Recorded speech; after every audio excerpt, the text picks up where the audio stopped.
মাধ্যমে ঠিক কিনা জোরে বলেন ভাইয়ের আমার। বাধা দিতে আসলে বাংলার মস্তদে তার হাত থাকবে না, বাধা দিতে আসলে তার পা থাকবে না।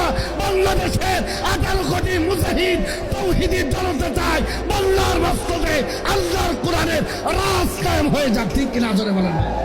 আর এই ন্যায় বিচার যদি পেতে হয় তাহলে মুফতি আমির হামজার মতো মুহাদ্দিসদেরকে পার্লামেন্টে যেতে দিতে হবে। ওরা কোরআন বুকে নিয়ে বলতে পারে রাষ্ট্রের একটা টাকা আমাদের পকেটে যাবে না, যাবে না, যাবে না, ঠিক কিনা জোরে বলেন ভাই না। আমরা আগামীতে কোন চোর ডাকাত লম্পটদেরকে ক্ষমতা দিতে চাই না। কথা বললেন না যে? জোরে বলেন, জোরে বলেন। আমি জানতে চাই মাগুরাতে যদি ন্যায় বিচার প্রতিষ্ঠার আন্দোলনে আমাদেরকে আলেমদেরকে তোমাদের ধারে পাঠানো হয়, মাগুরার ভাইরা জানতে চাই কারা কারা আলেমদের পক্ষে থাকতে রাজি আছো? হাতুল আল্লাহকে দেখাতে দাও।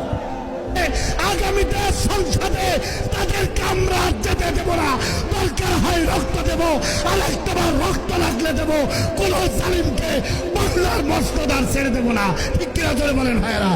এই পক্ষে কারা আছেন দেখি? আমরাও তো চেয়েছিলাম বাংলার জমিনে পূজা পর্বতে কোনো অনুমতি লাগে না, মাহফিল করতে গেলে অনুমতি লাগে, এমন দৃশ্য বাংলার জমিনে আর দেখতে দেওয়া হবে না।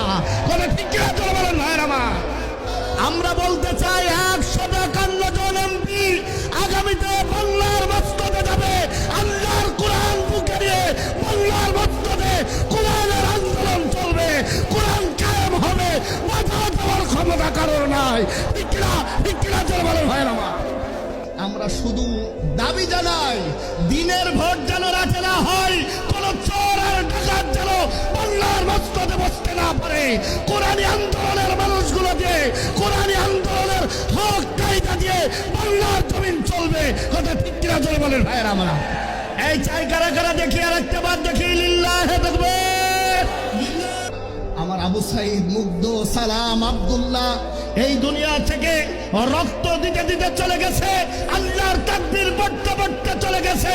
আমরা চাই বাংলার এই মস্তদে আর কোন মায়ের বুক যেন খালি না হয়।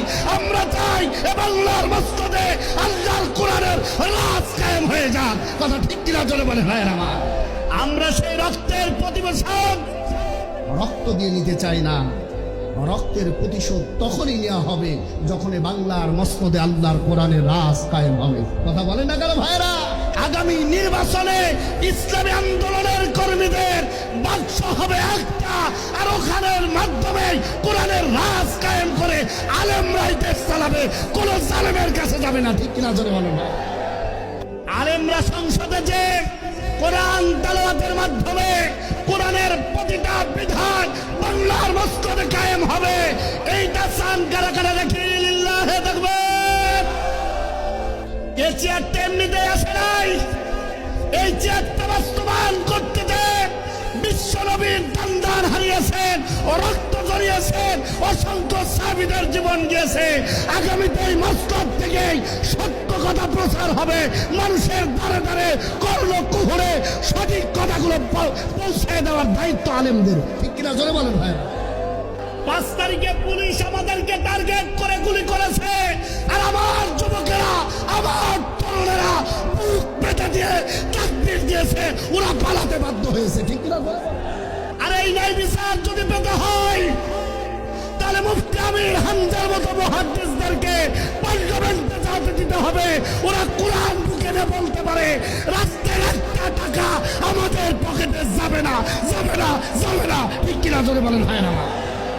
আমরা ভোটের সময় খেতে দিতে পারবো না, তবে রাষ্ট্রীয় সম্পদ প্রতিটা ধাপে ধাপে আমরা জনগণের খাদেম হিসাবে বুঝাই দিতে চাই, এক কথা জোরে বলে না কেন ভাইরা?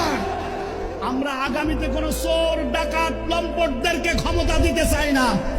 যে টুপিওয়ালারা, সে হেফাজত হোক, জামাত হোক, আটরশি হোক, ফুরফুরা হোক, 1 টাকা খাইছে নজির আছে? তাহলে অন্যের দিকে যারা তাকিয়ে থাকে আগামীতে সংসদে তাদেরকে আমরা যেতে দেব না, দরকার হয় রক্ত দেব, আর একটাবার রক্ত লাগলে দেব, কোন জালিমকে বাংলার মস্তদার ছেড়ে দেব না, ঠিক কিনা জোরে বলেন ভাইয়েরা। এই পক্ষে কারা আছেন দেখি?